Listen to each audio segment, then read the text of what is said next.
Hello dear students, you are most welcome to your channel. आज water chapter के next video lecture को हम discuss करेंगे और ये वीडियो लेक्चर बहुत ही इंपॉर्टेंट इसलिए है क्योंकि वाटर में जो भी इम्प्योरिटीज़ है हम उसको डिस्कस करने जा रहे हैं। इसके बाद का जो टॉपिक है हार्ड वाटर और सॉफ्ट वाटर का है। तो हार्ड वाटर जनरली वाटर में कुछ सॉल्ट्स कैल्शियम मैग्नीशियम के डिज़ोल्व हो जाते हैं जिसके कारण हार्ड वाटर का फॉर्मेशन होता है। तो इम्प्योरिटीज़ वाटर में कंटेमिनेटेड हो जाता है, इसलिए वाटर हार्ड हो जाता है। तो हम लोग को सबसे पहले इम्प्योरिटीज़ को समझना है कि वाटर में किस तरह के इम्प्योरिटीज़ डिज़ोल्व हो सकते हैं और कैसे कैसे इम्प्योरिटीज़ से वाटर कंटेमिनेटेड होता है। सबसे पहले देखो, वाटर किसी भी सबस्टेंस के कांटेक्ट में आता है तो वो उससे कंटेमिनेटेड हो जाता है, मतलब वो उसको अपने में डिज़ोल्व कर लेता है। ये वाटर का प्रॉपर्टी है। ये जो प्रॉपर्टी है बहुत ही हमारे लिए फ़ायदेमंद भी है, लेकिन बहुत जगहों पे ये नुकसानदेह भी है, हमें बीमार भी कर देता है। तो जैसे कि वाटर का ये प्रॉपर्टी है कि वाटर किसी भी सबस्टेंस से कांटेक्ट में आता है तो वाटर कहा जाता है ये कंटेमिनेटेड है, मतलब कि फ्रेश वाटर प्योर वाटर नहीं है। अब वाटर में इम्प्योरिटीज़ 3 तरह के हो सकते हैं। सबसे पहला फिजिकल इम्प्योरिटीज़, उसके बाद केमिकल इम्प्योरिटीज़ और माइक्रोस्कोपिक इम्प्योरिटीज़। फिजिकल इम्प्योरिटीज़ वैसे इम्प्योरिटीज़ होते हैं जो कि कोलाइडर पार्टिकल्स वाटर में मिल जाए या फिर सस्पेंडेड पार्टिकल वाटर में डिज़ोल्व हो जाए, ये फिजिकल इम्प्योरिटीज़ के अंतर आता है। और जो है केमिकल इम्प्योरिटीज़ की अगर बात की जाए तो केमिकल इम्प्योरिटीज़ में आप देख रहे हो कुछ गैसेस और कुछ सॉल्ट जब वाटर में डिज़ोल्व हो जाते हैं, it means when water get contaminated with some gases और salt, it is chemical impurities. तो इसके बाद माइक्रोस्कोपिक इम्प्योरिटीज़ वैसे इम्प्योरिटीज़ होते हैं जिसमें कि माइक्रोस्कोपिक लेवल के पार्टिकल हो, जैसे कि बैक्टीरिया हो गया, वायरस हो गया, फंगाई हो गया, ये सारी चीज़ें माइक्रोस्कोपिक इम्प्योरिटीज़ कहलाती हैं। सभी को बारी बारी से हम लोग देखेंगे। वाटर इम्प्योर है, इसका एग्जाम्पल क्या है? CaCO3 वाटर में मिला हुआ है, NaCl3 वाटर में मिला हुआ है, सैंड वाटर में मिला हुआ है, ठीक है। ऐसे ही मड वाटर में मिला है, कुछ बैक्टीरिया वाटर में। तो ये सारी चीज़ें वाटर को इम्प्योर बना देती हैं।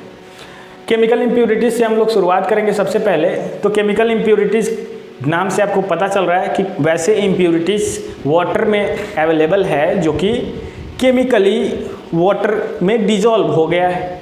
तो कुछ सॉल्ट्स होते हैं जैसे बाइकार्बोनेट, सल्फेट, क्लोराइड, और ये जो सॉल्ट्स हैं जनरली कैल्शियम और मैग्नीशियम के होते हैं, ठीक है। कैल्शियम और मैग्नीशियम के कुछ सॉल्ट होते हैं, और जब कैल्शियम और मैग्नीशियम के सॉल्ट वाटर में डिज़ोल्व हो जाएंगे, तो जो वाटर का फॉर्मेशन होगा वो होगा हार्ड वाटर, ठीक है। अभी मैं बता रहा हूँ, इसके बाद तो यही टॉपिक है, इसको डिटेल में जानेंगे। हार्ड वाटर वैसे वाटर को कहते हैं जिस वाटर में कैल्शियम का बाइकार्बोनेट, सल्फेट, क्लोराइड या मैग्नीशियम का बाइकार्बोनेट, सल्फेट, क्लोराइड घुला हुआ हो, वैसे वाटर को हार्ड वाटर कहा जाता है, ओके।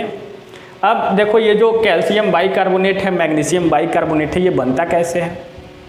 तो CaCO3 जब वाटर के साथ मिलता है और कार्बन डाइऑक्साइड के साथ भी ये रिएक्शन करता है तो बाइकार्बोनेट आयन का फॉर्मेशन होता है, और ये रिस्पॉन्सिबल होता है कैल्शियम बाइकार्बोनेट के फॉर्मेशन के लिए। ठीक ऐसे ही एटमॉस्फेयर से मैग्नीशियम कार्बोनेट को कार्बन डाइऑक्साइड मिला, वाटर मिला, और ये मैग्नीशियम बाइकार्बोनेट का फॉर्मेशन कर लेता है और वाटर में कंटेमिनेटेड हो जाता है।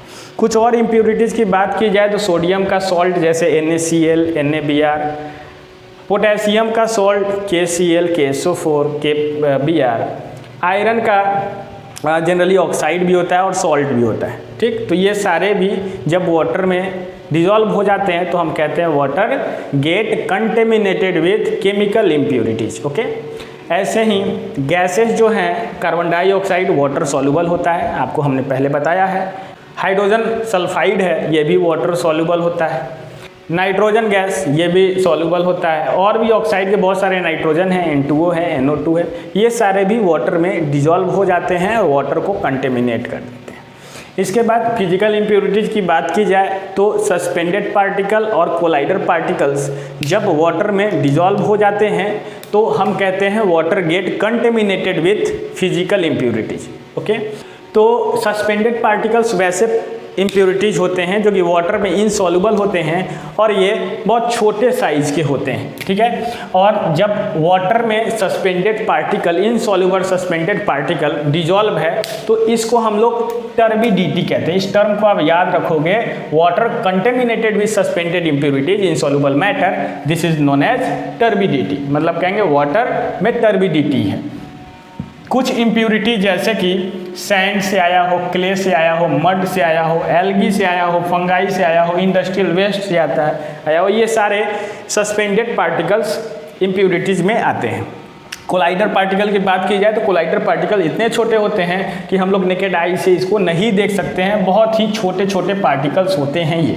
ओके, तो ये फिजिकल इम्प्योरिटीज़ हैं। माइक्रोस्कोपिक इम्प्योरिटीज़ कौन है? तो वैसे इम्प्योरिटीज जिनका साइज माइक्रोस्कोपिक लेवल का होता है, मतलब माइक्रोस्कोप से इसको हम देख सकते हैं। इसमें जनरली फंगाई, बैक्टीरिया और वायरसेस आते हैं। मतलब वाटर में जब फंगाई, एल्गी, बैक्टीरिया, वायरसेस ये सारे मिल जाएंगे, डिजॉल्व हो जाएंगे, पाए जाएंगे, तो हम कहेंगे water is contaminated is microscopic impurities.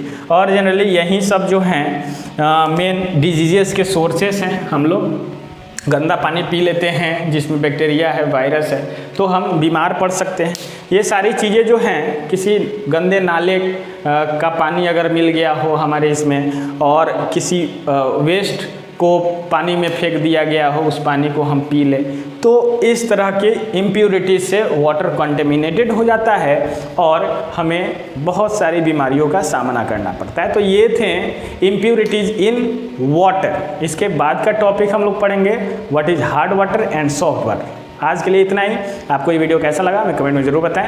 Video अगर अच्छा लगा तो वीडियो को लाइक कीजिए, शेयर कीजिए और अगर चैनल पर नए हैं तो चैनल को सब्सक्राइब कीजिए। थैंक्स।